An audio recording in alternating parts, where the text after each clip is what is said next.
वाले लोगों का समायोजन होगा। बेसिक शिक्षा के अध्यापकों को 100 किलोमीटर के भीतर ही तैनाती दी जाएगी। सभी सरकारी नौकरियों में 33% अपनी महिलाओं का आरक्षण करने का काम समाजवादी सरकार में होगा। महिला शिक्षकों को उनके गृह जनपद में पोस्टिंग दी जाएगी। कॉलेज विश्वविद्यालयों के लिए बस सेवा शुरू की जाएगी और बसों में छात्राओं के लिए मुफ्त यात्रा होगी, कोई पैसा नहीं उनसे मांगा जाएगा। कन्या विद्याधन जो नेताजी ने कभी शुरू की थी, समाजवादी सरकार में पुनः शुरू होगी और 12वीं पास छात्राओं को 36,000 रुपए देने का काम भी समाजवादी सरकार में होगा। और अपनी माताएं बहनें हैं, इनको भी 1,500 रुपया और साल का 18,000 रुपए सम्मान राशि देने का काम भी समाजवादी सरकार करेगी। और लड़कियों की पढ़ाई शुरू से लेके अंत तक एक भी पैसा बेटियों को नहीं देना पड़ेगा, उनकी पढ़ाई फ्री होगी। इसलिए बहुत सारे हम लोगों ने फैसले लिए जो हमारे संकल्प पत्र में है। मुझे उम्मीद है कि आप समाजवादियों की मदद करेंगे। बताओ, समाजवादियों की मदद करोगे क्या नहीं करोगे? इसलिए हमारी पार्टी के दोनों प्रत्याशी जो आपके चुनाव में हैं, चुनाव लड़ रहे हैं, अनिल प्रधान जो पहली बार चुनाव लड़ रहे हैं, ये पहली बार चुनाव लड़ रहे हैं, और जो पहली बार चुनाव लड़ता है उसको निराश तो नहीं करोगे आप लोग? हम आपको भरोसा दिलाते हैं, आप इन्हें जिताइए, इनकी मदद करने का काम हम समाजवादी लोग हम खुद करेंगे। दूसरी तरफ हमारे वीर सिंह हैं, बताओ वीर सिंह को जिताओगे कि नहीं जिताओगे? और हम आपको भरोसा दिला के जा रहे हैं कि जिस तरीके से नेताजी ने चित्रकूट धाम के लिए काम किया है, समाजवादी सरकार जब जब बनी है तब तब चित्रकूट के लिए विकास और योजनाएं लाने का काम हुआ है।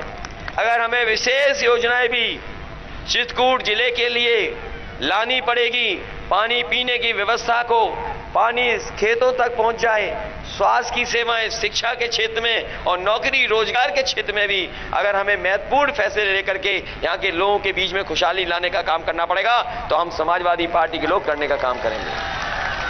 और इसलिए हम विशेष आपसे लगाव रखते हैं क्योंकि ये सड़क जो जुड़ रही है वो हमारे मामा के गांव में जुड़ रही है जाके। एक पड़ोसी मामा है और दूसरे उधर आप जोड़ रहे हो सड़क हमसे, इसलिए इटावा से सीधे आप जुड़ रहे हो। आपको विकास में कहीं पीछे नहीं छोड़ा जाएगा, हम विकास में आगे बढ़ाने का काम करेंगे। मुझे याद है कि नेताजी ने यहां पर हवाई पट्टी बनाई थी, उस समय छोटी हवाई पट्टी थी, नहीं चला पाए ये लोग, नहीं पूरी कर पाए।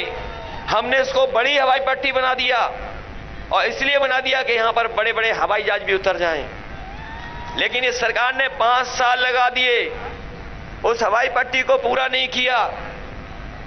और हमारी सरकार बनेगी तो इस हवाई पट्टी को अच्छा एयरपोर्ट बनाने का काम भी समाजवादी लोग करेंगे।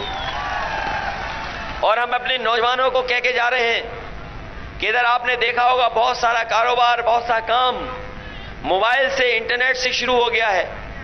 काम करने का तरीका बदल गया है, पढ़ाइयां बदल गई हैं, कोर्स बदल गए हैं। अगर हमें यहां पर विशेष ट्रेनिंग की इंस्टीट्यूशन बनानी पड़ी जिससे हमारे नौजवानों को आज के समय के हिसाब से ट्रेनिंग मिलकर के नौकरी मिल जाए तो हम नौकरी देने का काम करेंगे उनको और ट्रेनिंग दिलाने का काम करेंगे।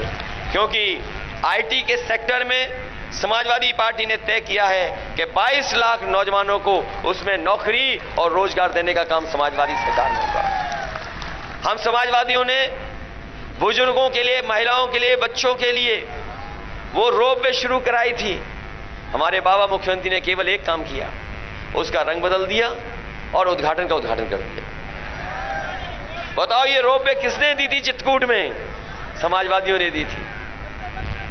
इसलिए अगर हमें यहाँ के तीर्थ स्थान को, यहाँ के स्थानों को अच्छा बनाना पड़ेगा, वो ऐसे स्थान न बन जाए कि केवल व्यापार का स्थान बनकर के रह जाए।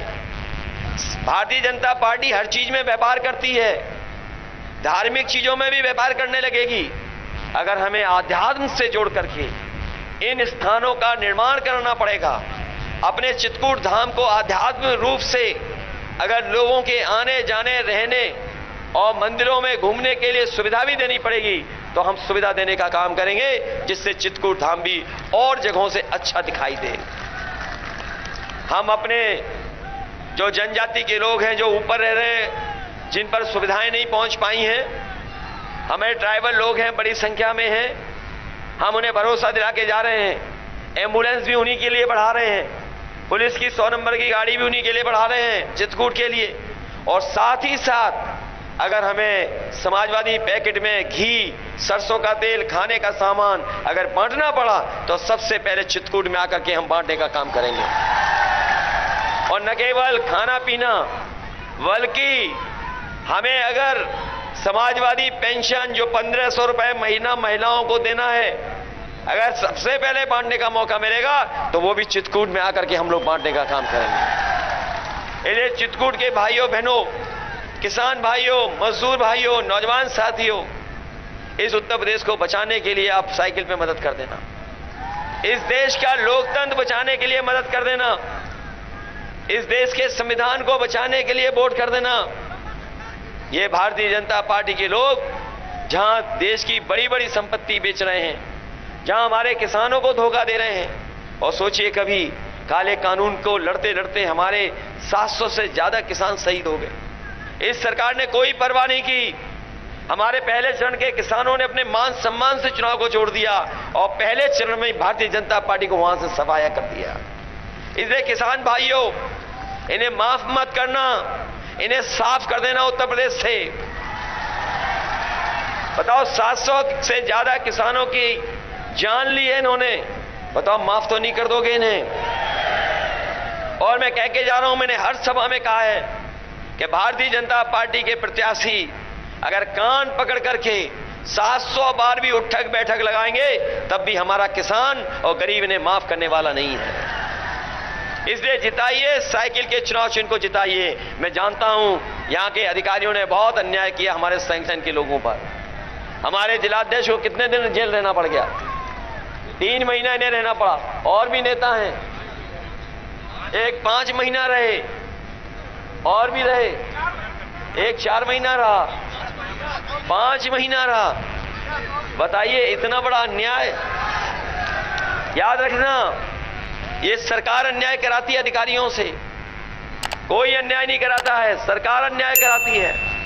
इसलिए आपकी हमारी जिम्मेदारी बनती है कि ऐसी सरकार जिसने अन्याय किया हो, लोगों के साथ धोखा किया हो, लोगों को जब सबसे ज्यादा जरूरत थी मदद की, उस समय जनता को अनाज छोड़ दिया हो, ऐसी सरकार को आप सबक सिखाने का काम करना। और ऐसी सरकार जो जनता से झूठ बोलती हो, झूठ बोलने वाली सरकार को एक एक वोट देकर के सबक सिखाने का काम करना। बताओ, महंगाई तो नहीं भूल जाओगे, बेरोजगारी तो नहीं भूल जाओगे, और हमारे बीएड टेट वाले तुम तो नहीं भूल जाओगे कुछ?